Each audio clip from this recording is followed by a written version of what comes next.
जय जय श्री राधे। सनातन चेतना बाय राणा जी में आपका हार्दिक स्वागत है। परम श्रद्धेय स्वामी रामसुखदास जी महाराज की वाणी है, साधन सुधा सिंधु नामक ग्रंथ में उद्धृत है। गीता प्रेस गोरखपुर से यह साहित्य प्रकाशित होता है। आज उसका मैंने अध्ययन किया और जो अध्ययन किया वह आपके समक्ष बता रहा हूँ।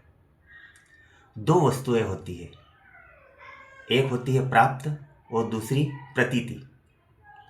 प्राप्त यानी कि परमात्मा और प्रतीति यानी कि यह शरीर और संसार। अब आप कहेंगे कि यह शरीर और संसार यह हमें प्राप्त है। नहीं, यह मनुष्य की भूल है, क्योंकि यह शरीर और संसार नित्य परिवर्तनशील है, बदलता रहता है और इसका नाश होता है।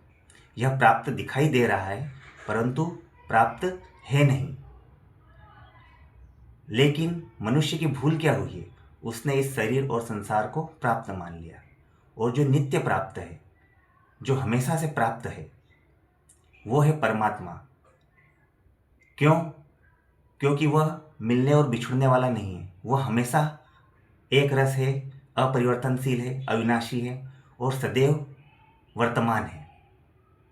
तो मनुष्य ने क्या किया है कि जो प्राप्त है उसको तो अप्राप्त मान लिया, उसकी प्रतीति मान ली।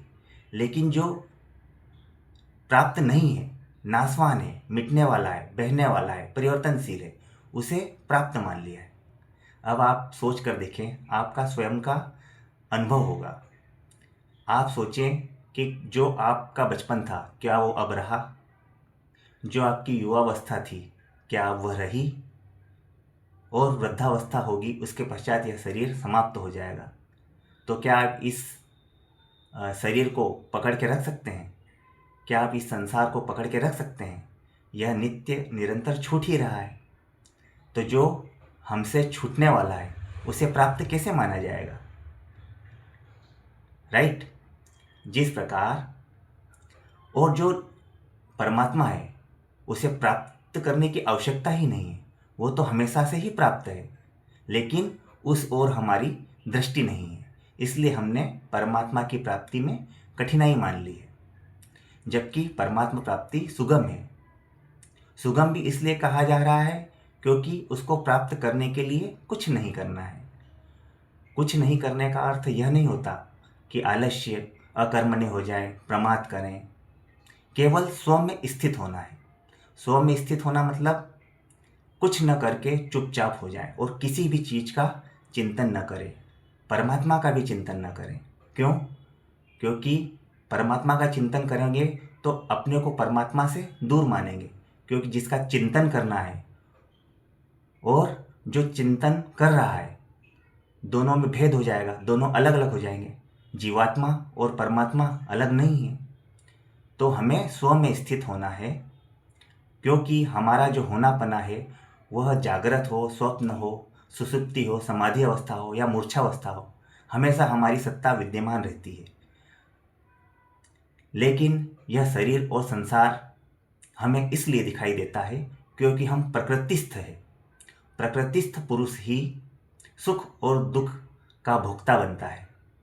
इसलिए हमें प्रकृतिस्थ होने की वजह से ही यह शरीर और संसार प्राप्त दिखाई दे रहा है, जबकि जो सदा से प्राप्त है वह परमात्मा अप्राप्त दिखाई दे रहा है और उसकी प्रतीति हो रही है।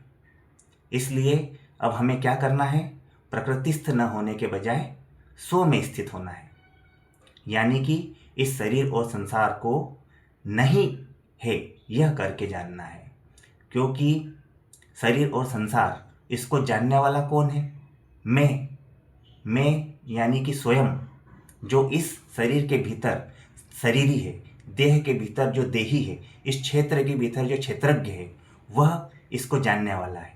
जैसे हम शरीर और संसार को किससे देखते हैं? आँखों से। तो इन आँखों को कैसे देखें? उसी प्रकार इस परमात्मा की वजह से ही यह शरीर और संसार प्रकृतिस्थ होने की वजह से हमें दिखाई दे रहा है। यह शरीर, संसार सब कुछ सत की सत्ता की वजह से प्रकाशित दिखाई दे रहा है। अतः हमें प्राप्त केवल परमात्मा है और प्रतीति केवल संसार की होती है, क्योंकि संसार हमें कभी प्राप्त नहीं होगा। जो मिलने और बिछुड़ने वाली चीज़ होती है उसे प्राप्त नहीं कह सकते हैं। जो सदा सदैव हमारे साथ रहें उसे प्राप्त कहते हैं। जय जय श्री राधे।